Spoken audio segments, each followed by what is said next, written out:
selat di dunia ini, major strait, 6 selat di dunia ini. Lupa sejarah dunia, ini tanah air kita loh, bumi kita yang kita tinggalin ada 6 major strait atau 6 selat. Tahu nggak selat mana aja? Jadi ada terusan Suez, bener nggak? Itu yang besar.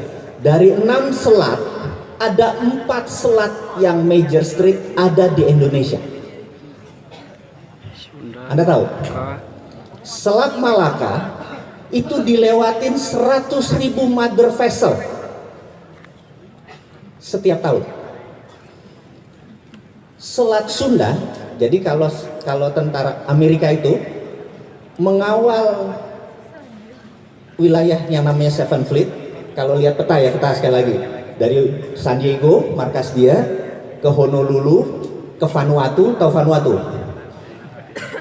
Solomon Island, ke Diego Garcia di bawah selatan di Sri Lanka, itu wilayah armada ke-7 Seven Fleet, namanya US PACOM, United States Pacific Command, bintang 4 di Okinawa. Jadi kalau kapal Cina lewat, bayangin ya, ini peta dunia nih, kita lihat, bayangin peta dunia. Di utara Indonesia, negaranya mana aja?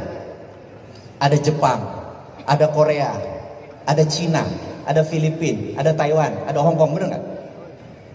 Mereka adalah negara-negara produsen yang 20% pergi ke Amerika Utara, 80% ke Eropa, Afrika, dan lain sebagainya lewat Indonesia, bener nggak?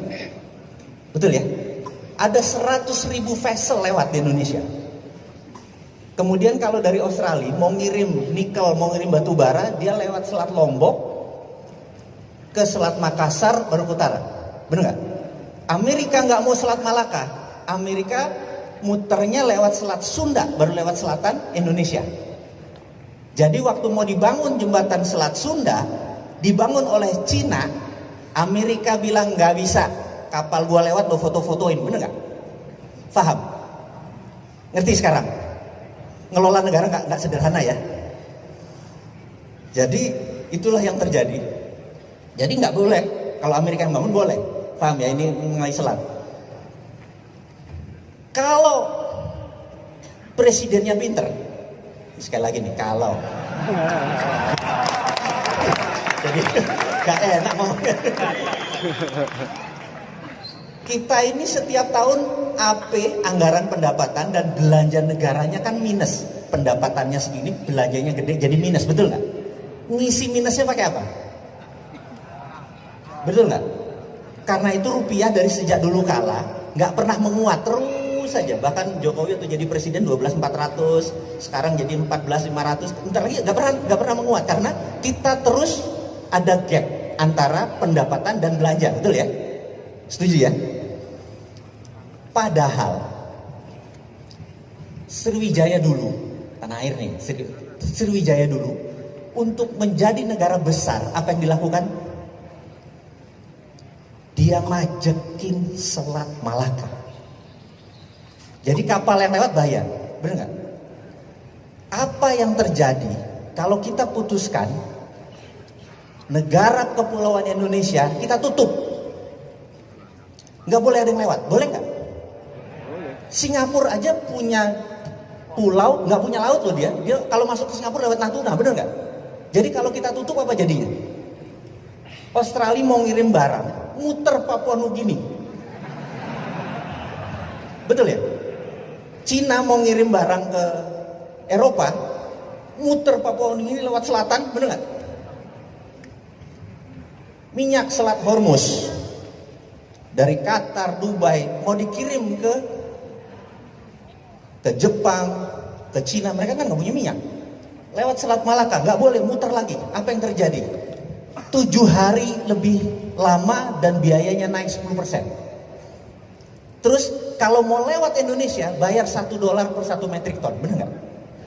Kami pernah hitung, nilainya 200 billion atau 2.500 triliun, alias kita semua nggak dipajaki, negara profit. Kenapa nggak dilakukan itu?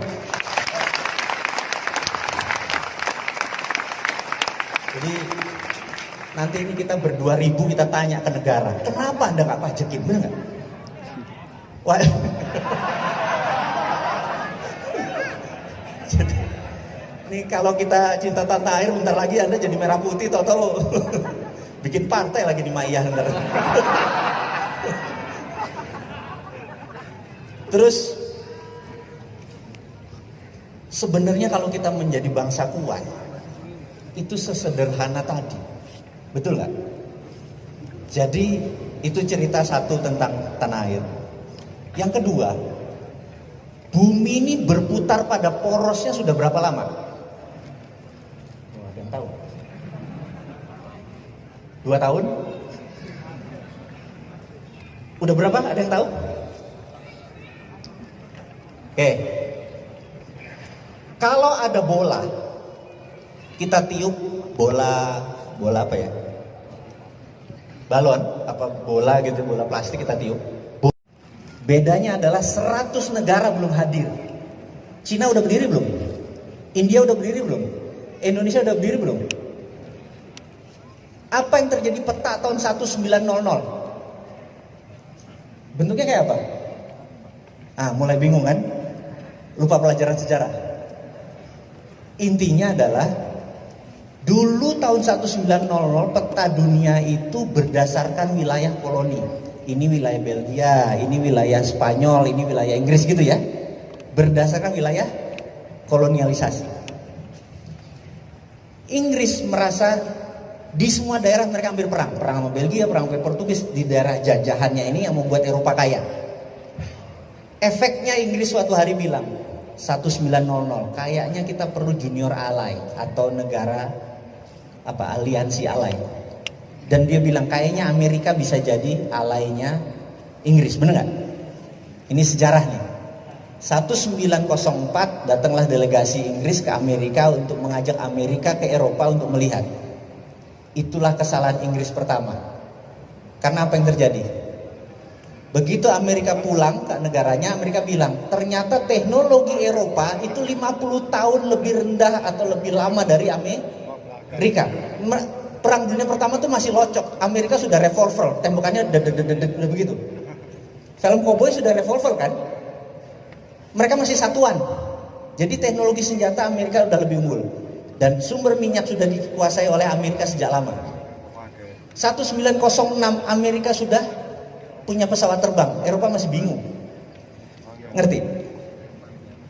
Dan begitu perang dunia pertama, tahun berapa? 19 awal, Amerika memang tidak mau membantu Eropa. Amerika memang ingin Eropa hancur. Dan puncaknya adalah waktu tahun 33 Jerman mulai mengambil Polandia dan lain sebagainya. Amerika masuknya tahun berapa? 40 udah diundang, tahun 39 udah diundang, baru masuk tahun 44 sebenarnya dia masuk. Jadi cuma dia pengen Eropa hancur. Dan pertemuan beberapa bulan sebelum D-Day dipanggil 17 negara yang bakal menang perang. Di kota kecil di utara Boston yang namanya Bretton Woods. Ngumpul negara-negara Eropa, Amerika bilang, kita kan sebentar lagi mau menang perang. Betul ya? Betul kata mereka gitu. Kita tidak ingin ada perang dunia ketiga. Setuju? Setuju, bener nggak? Ini orang udah lemes semua negara Eropa, bener nggak? Amerika kan nggak masuk. Untuk itu kita harus punya standar. Mulai sekarang dunia harus punya currency. Setuju? Setuju. Namanya dolar. Paham? Perancis delegasinya keluar langsung dari ruangan. Marah Perancis. Seminggu kemudian dia diserang sama Jerman, Perancis pulang. I taken deh. Nyerah juga dia. Bener nggak? Akhirnya semua tanda tangan setuju mata uangnya dolar. Itulah alkemi yang Amerika punya. Bener? Ini nih harus ingat nih. Kemudian kita harus mempunyai World Bank. Berdirilah World Bank. Kita harus punya mengontrol yang namanya IMF. Berdirilah International Monetary Fund. Namanya. Semua kantornya ada di Washington DC. Artinya punya siapa itu? Punya si Ontohot, si Borokokok Amerika itu, bener nggak? Ya. Jadi dunia sejak saat itu dipetakan. Eropa negara produsen, bahan bakunya dari Afrika. Arab dipecah 18 negara. Sumber energi dunia. Cina, India, Indonesia yang populasinya banyak dijadikan negara market. Amerika Utara bahan bakunya dari Amerika Selatan. Paham ya? Itulah peta dunia jadi. Suatu hari lagi Amerika fokus menguasai Timur Tengah, karena when you control the oil, you control the country gitu kan. Dia mengontrol minyak untuk mengontrol sebuah negara. Fokus di Afghanistan, Cina membangun infrastruktur. Betul ya? Dari negara market, toto menjadi negara produsen. Toto Cina menjadi negara tadinya imitating, peniru, menjadi negara innovating. Benar nggak? Amerika kaget, toto Cina udah segitu besar. Jadi melenting si Cina ini. Pertanyaannya, kok bisa? Benar nggak? Benar nggak? Kan kita kalau belajar sampai ke negeri Cina, mau dibuka nggak rumusnya nih? Mau dibuka? Terakhir ya. Kalau kebanyakan bayar soalnya. Saya kasih rumusnya. Dunia punya jurus ekonomi. Tadi Pak Mastri bilang paling jarang ngomong di Mayah ini adalah tentang ekonomi. Jadi minta izin boleh ngomong ekonomi sedikit ya. Tahun 1931 dunia itu resesi. Teori Adam Smith mati. Lahirlah seorang John Maynard Keynes. Keluar teori namanya Keynesian. Keynesian punya dua nabi. Inflasi sama bank sentral. Sejak saat itu bank sentral berdiri. Bank sentral Amerika dimiliki oleh, Anda boleh cek, yang miliki swasta, JP Morgan, Goldman Sachs gitu ya, bukan negara, ingat ya. Ini harus hati-hati. Anda lihat sendiri di Google, who own Federal Reserve gitu ya. Swasta, Amerika semuanya swasta. Tahun 2008, tahu-tahu ada subprime mortgage, JP Morgan, Goldman Sachs, tahu-tahu bangkrut semua. Bener ya, Anda tahu cerita itu. Dunia menganggap, orang-orang seperti saya menganggap bahwa Keynesian selesai. Lahirlah seorang manusia yang namanya Michael Hudson sebagai ekonom dunia. Anda boleh cek, why Michael Hudson is the best economist in the world. Kenapa Michael Hudson adalah ekonomi terbaik di dunia. Anda boleh cek di Google judulnya itu. Apa yang Michael Hudson lakukan? Siapa Michael Hudson? Michael Hudson tahun 80, tahun 90 dia adalah pengajar di Peking University. Yang diajarin adalah Xi Jinping, semua PKC Partai Komunis Cina, politbironya adalah murid dia. Dan apa yang dilakukan? Diajarkan printing money. Apa tuh printing money? Cetak uang. Contoh, saya presiden. Mas namanya siapa mas? Ilham, Mas Ilham. Anda Menteri Keuangan. Mas siapa namanya? Mas Danang bilang. Pak Presiden bilang ke saya, aminin ya. Kita pengen buat 1 juta rumah. 1 juta rumah, perlu berapa? 100 triliun gitu ya. Saya bilang, Mas Ilham, 100 triliun print mas. 100 triliun kasih dia. Apa yang ada di kepala Anda? Inflasi. Anda masih Keynesian, nabinya masih sana. Di kepala Hudsonian gak ada inflasi. Kenapa gak ada inflasi? Print 100 triliun, kasih. Nanti orang nggak usah pakai bunga, bayar utuh, begitu balik uangnya ada langsung bayar, begitu masuk mas bakar duitnya. 5 tahun kemudian barang ini jadi, orang beli tanpa bunga, kemudian uangnya masuk lagi ke negara dibakar. Inflasi nggak? Underlayingnya adalah 1 juta rumah tadi, betul. Jadi Cina punya 2 mata uang, 1 renminbi, 1 yuan. Renminbi itu dicetak suka-suka dia selama ada proyeknya. Paham? Mulai paham? Dia nyetak apapun cetak kaya, bener nggak? Dan dia bikin. Karena itu tahun 90-an, tahun 2000 dia cetak segede-gedenya. Punya 2 mata uang dan renminbi nggak pernah keluar. Yuan keluar. Yuan pakai peraturan internasional, nyetak duit harus pakai dolar atau emas. Tapi renminbi dicetak berdasarkan project. Itu underlayingnya. Inflasi nggak? Tidak. Setuju ya? Itu teorinya Hudson. Lalu gimana yuannya supaya kuat? Gimana caranya? Gini caranya. Ini kita Cina nih, kita kirim Mas Fatul. Anda, ini Indonesia nih sekarang, kita pemerintah Indonesia. Rupiah kita supaya kuat gini. Kamu pergi ke Papua Nugini, cari orang di sana siapa yang calon pemimpin. Kayaknya di sana ada lurah, ada wali kota yang mau jadi presiden. Pepet. Contoh dia. Cari orang yang dekat yang bisa mempengaruhi dia. Anda cari Mas, setahun kemudian, oh ini bekas dubes nih, oh masuk ke sana. Oh, ini orang kayaknya deket, pepet. Bilang, kerjain semua proyek, pokoknya uangnya ada. Pokoknya lo kerja aja gitu ya, contoh nih ya. Ke Papua Nugini. Jangan senewan dulu Pak. Kemudian Papua Nugini punya proyek 100 billion dolar, bener nggak? Oke, 100 billion dapat ya, 100 billion. Ini intelijen kita nih, namanya infiltrasi masuk ke negara Papua tadi. Nama siapa? Namanya Larry Pak, orang yang dekat itu Pak. Sekarang tadi wali kota, sekarang udah Perdana Menteri Pak. Oh siap, gitu kan? Oke. 100 billion tadi, kita print rupiah, Krakatau Steel nyala, pabrik bata nyala, semua nyala. Kita bawa ke Papua Nugini utuh. Barang Indonesia gak boleh ada pegawai Papua Nugini kalau perlu, bener gak? Begitu barang jadi, balik lagi, Papua Nugini bayar kita pakai dolar, bener nggak? Begitu dolar masuk, rupiahnya yang sama dibakar. Naik nggak nilai rupiah? Ngerti nggak? Udah mulai paham? Indonesia nggak pernah digituin. Indonesia negara yang kuat, setuju ya? Nggak ada itu. Itu Papua Nugini.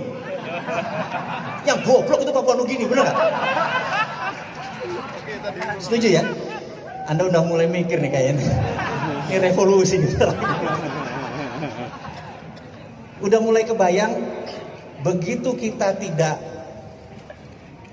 ngerti cara ngelola negara, kita dikerjain oleh negara lain. Setuju ya? Nah, terakhir Bapak Ibu, sebenarnya untuk membuat negara ini jalan, rumusnya cuma 2. Kalau Mas Fatur Anda jadi presiden Mas, 2 aja kebijakan Anda begitu hari pertama Anda jadi presiden. Nomor 1, buat kepres ke peraturan presiden, siapa saja yang ngeluar uang ke luar negeri tanpa beli barang apa segala macam, penjara 2 tahun Mas. Itu namanya flight capital. Betul ya? Keputusan kepres kedua, mulai hari ini jam 24.00 bunga deposito 0. Mas, kalau Anda punya 1 triliun, setiap tahun Anda dapat 50 miliar, betul ya? Toto jadi 0. Kira-kira apa kepala pikirnya? Apa yang kamu pikirkan kalau deposito bunganya 0? Kalau keluar, tangkap, bener nggak? Akhirnya akan menjadi usaha di negara sendiri. Ini di Mayah yang punya usaha, langsung gue invest dong tempat lo, bener nggak? Ada 11.000 triliun di bank sekarang nganggur. Dalam 1 malam keluar, ekonomi Indonesia maju nggak? Syariah nggak bangsa ini? Berkah nggak? Nggak ada riba? Betul nggak? Udah nggak ada riba, berkah, ekonomi maju dalam semalam, bener nggak? Gitu aja kok repot, bener aja. Bapak Ibu mohon maaf jika ada salah. Terima kasih buat waktunya. Wassalamualaikum warahmatullahi wabarakatuh.